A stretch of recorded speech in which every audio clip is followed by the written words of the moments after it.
Hello bachcho, let's see this question. The question says the remainder left out when 8 to the power 2n minus 62 to the power 2n plus 1 is divided by 9 is. First is 0, second is 2, third is 7 and fourth is 8.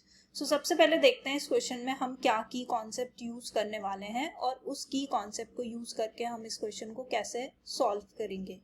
So the key concept is अगर हमारे पास p plus q to the power n है तो उसको कैसे simplify करेंगे. nc0 p to the power n minus 0 q to the power 0 plus nc1 p to the power n minus 1 q to the power 1 and continuously will do up to nc and p to the power n minus n यानी कि 0 and q to the power n.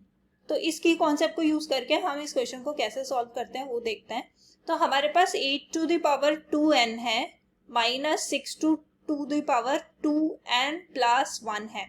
अब देखो क्योंकि reminder निकालना है when divided by 9 तो मैं 8 को ऐसे लिख सकती हूँ 9 minus 1 to the power 2n and 62 को भी मैं लिख सकती हूँ 63 minus 1 to the power 2n plus 1 because हमारे पास 9 जो है वो 9 से डिविजिबल है, 63 भी 9 से डिविजिबल है. अब इसको इस वाले की कॉन्सेप्ट से ओपन करते हैं तो फर्स्ट टर्म जो है हमारे पास क्या आ जाएगी. n की जगह यहाँ 2n है 2nc0 देन यहाँ पे आ जाएगा 9 to the power 2n and minus 1 to the power 0 and next है हमारे पास 2nc1 9 to the power 2n minus 1 minus 1 to the power यहाँ पे आ जाएगी 1. Continuously it is going and the last term is 2nc2n and 9 to the power p to the power 0 है 0 and minus 1 to the power 2n हो जाएगा. ये तो first हो गई. अब सेकेंड वाले को लिखते हैं माइनस. सेकेंड में 63 से स्टार्ट करते हैं और n की जगह यहाँ 2n प्लस 1 है 2n plus 1 c0 63 to the power 2n plus 1 and minus 1 to the power 0.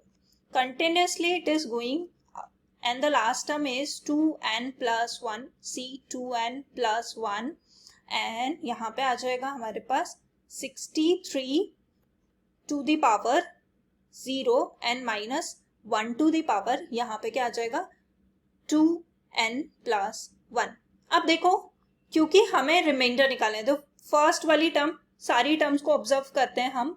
First वाली टर्म में 9 टू द पावर 2n है, ये डिविजिबल बाय 9 है, ये भी डिविजिबल बाय 9 है, सारी टर्म्स डिविजिबल बाय 9 है एक्सेप्ट दिस. तो हम इसको क्या लिखते हैं सारी टर्म्स को 9 के मल्टीपल में लिख देते हैं. ऐसे 9 के 1 लिख देते हैं. और जो लास्ट वाली टर्म है 2nc2n ये तो 1 होता है 1 into 9 to the power 0 1 into minus 1 to the power 2n ये भी पॉजिटिव बना देगा इसको माइनस. अभी देखो यहाँ पे भी जो सारी टर्म्स है 63 वो भी 9 के मल्टीपल में है so we can write it as 9k2 and यहाँ पे लास्ट टर्म को छोड़ के वो 9 के क्योंकि लास्ट टर्म में 63 टू द पावर 0 आ जाएगी 2n plus 1 c 2n plus 1 जो है वो 1 हो जाएगा इंटू 1 एंड यहाँ पे ये 2n प्लस 1 है तो ये माइनस 1 रह जाएगा. फर्दर इसको सिंप्लीफाई करेंगे तो ये हो जाएगा 9k1 plus 1 minus 9k2 and minus ये क्या आ जाएगा हमारे पास माइनस माइनस प्लस बन जाएगा 1. अब देखो यहां से हम 9k1 प्लस 9k2 को एक साथ लिख सकते हैं और ये रिमेनिंग टर्म है और यहाँ पे ये प्लस नहीं है वो माइनस है. यहाँ पे 9k1 and minus 9k2 plus 1 plus 1.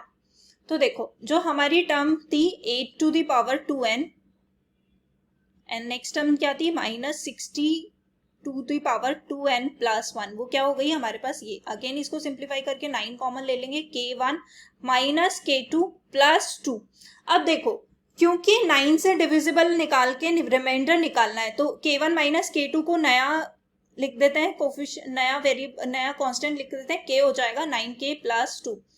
अब क्योंकि हमारे पास हमें क्या 9 से डिवाइड करना है इसे तो 9 के तो 9 से डिविजिबल बाई है बट 2 9 से डिविजिबल बाई नहीं है. सो यानी कि जो हमारे पास ये तो इसको 0 बना देगा अगर 9 से डिवाइड करेंगे तो रिमाइंडर हमारे पास 2 आ जाएगा.